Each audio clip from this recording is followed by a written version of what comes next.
Hey, what's up guys, it's the Inferno Ranger here, back with another epic video. Today I will be teaching you how to make Roblox GFXs without any experience.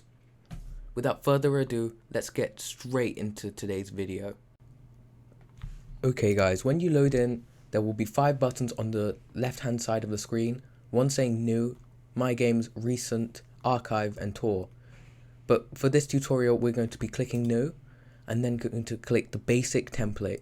It doesn't really matter what template you choose because we're not going to be using Roblox Studio for long, but I prefer just using this one. Now we're in Roblox Studio, we can start importing our character. For this you will need a plugin made by Already Pro, and this is going to be called Load Character. I will link this plugin in the description so you may use it. Once you've got it, click it and type in your Roblox username, which in my case is Inferno X Ranger. Now click spawn at origin and then click spawn at R15. Now when you've done this, your character will spawn right in the center of the map as an R15 character. Okay, now that you've uploaded the character, I will teach you how to move. You move around by using WASD, just like you're playing a game, to choose your camera angle. Now we're going to delete this spawn point because we're not actually making a game, and so we can have a good view of our Roblox character. Right click it and click delete, and now we're free to move our character about. Okay, now it's time for plugin number 2, which I've also linked in the description, and it is called Animation Editor. Now once you've done, click Animation Editor and then click your torso of your avatar and click select. This is the animation editor where you can pose your Roblox avatar. I'm just going to speed this up until I find a pose that I actually want to use.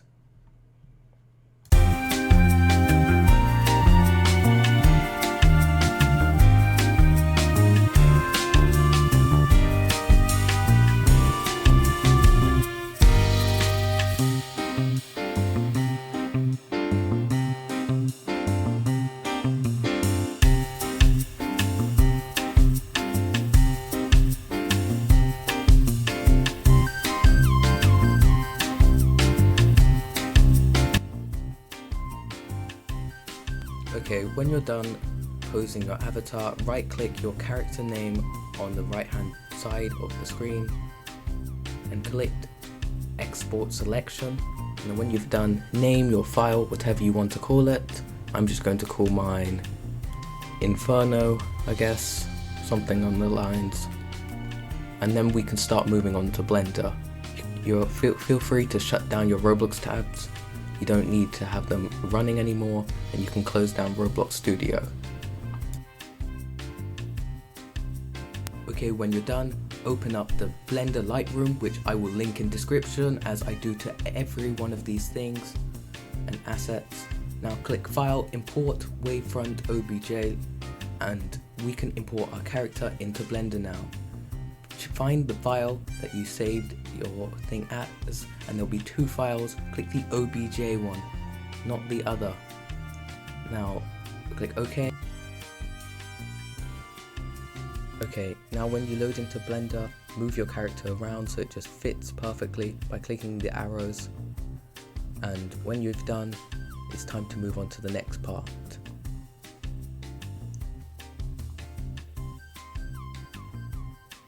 You may be wondering how you move your camera angle in Blender.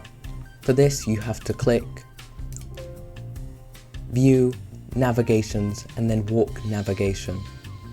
This will allow your character to move flawlessly around, and when you've chosen an angle that you would like to capture, left click and you can continue with your design. Okay, the next part of this tutorial is to change the Lightroom lights so it fits your theme. The lights are those panels on the side which create the lighting for your design. So click Lightroom and click this weird thing here, and here you can see the lighting for the light rooms, and to change each panel all you have to do is click them.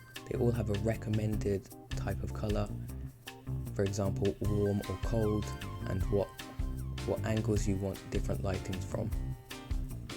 I'm just going to speed this bit up here. All you have to really do is just click them and change the color to what you want and what you want your lighting to be about, and it's not really that difficult. Now when you've done sorting these out and deciding on which settings you want to use, click render and render image. If your design looks roughly what you wanted it to look like, shut down the tab by clicking X, and we'll move on to making your avatar look glossy and nice. When you've done that, click your character name and click here, and this will show you all your character properties. You can start by increasing the metallic and decreasing the roughness and increasing the tint a bit. This thing you have to do is just by playing by ear and keep rendering the image to see if it looks nice. Once you've decided, wait for it to render completely now. I told you it will take a while depending on how long and how good your CPU is of your PC/computer, whatever you're rendering it on. When you've done, click save a copy, not save a copy, and save it to your computer for the next step.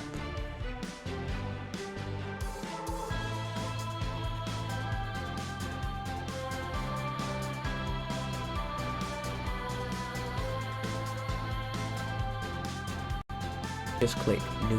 When you're done, click new project and make the pixels 500 by 500, which is going to be your aspect ratio and the perfect size for a Roblox thumbnail.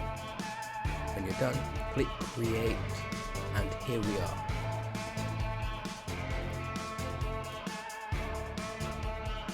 So if you want to import a character, click file, open and place, and click your character that you've just downloaded from Blender.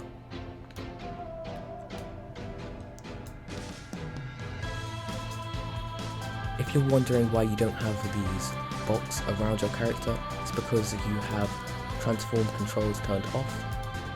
You can check that is by clicking the mouse icon and ticking transform controls.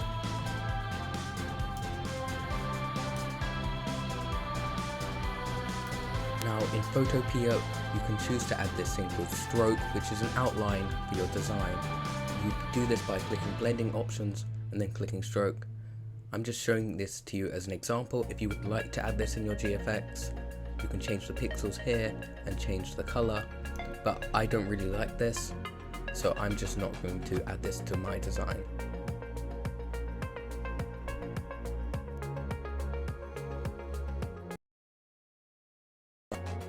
Now if you're wondering what has happened, I have just uploaded a background. I've taught you how to upload things and resized it.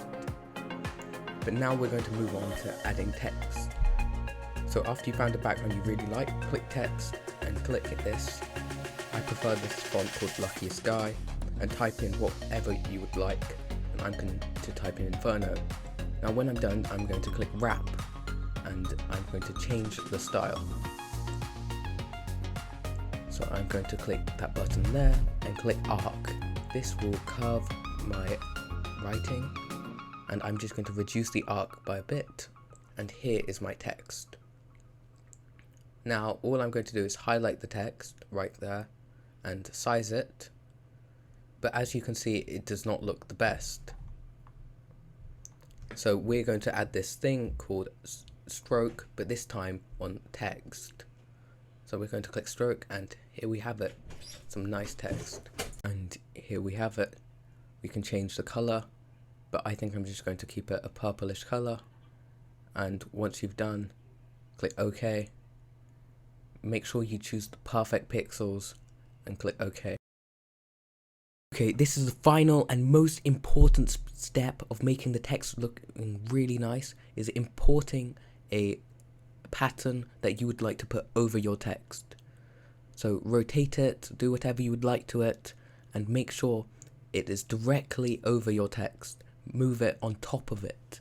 So in the layers, make sure to put the text, the horizontal lines above your text. drag it up. I'm repeating this several times so you guys understand what I'm saying, and put it over it. Or when you do the next step, by clicking mask, it will be completely wrong. Okay, now here we have it. It looks really nice. But if you don't like the color, there's one more thing we can do, and that is by clicking blending options once more, and by clicking color overlay. Now make sure the blend mode is normal, and you can change the color of what you would like the text to be. And I'm going to choose a darker color because I think it would really fit with the GFX now, and I think we'll be about done. Once again, we've got to click OK to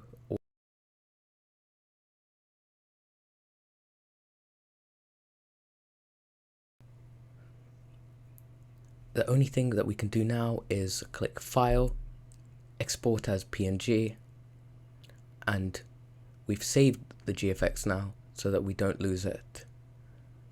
Now we have the GFX completely done, so you can go brag about it to your friends or even maybe start commissions, which I've been doing. I will put my Discord server in the link in description so you guys can join.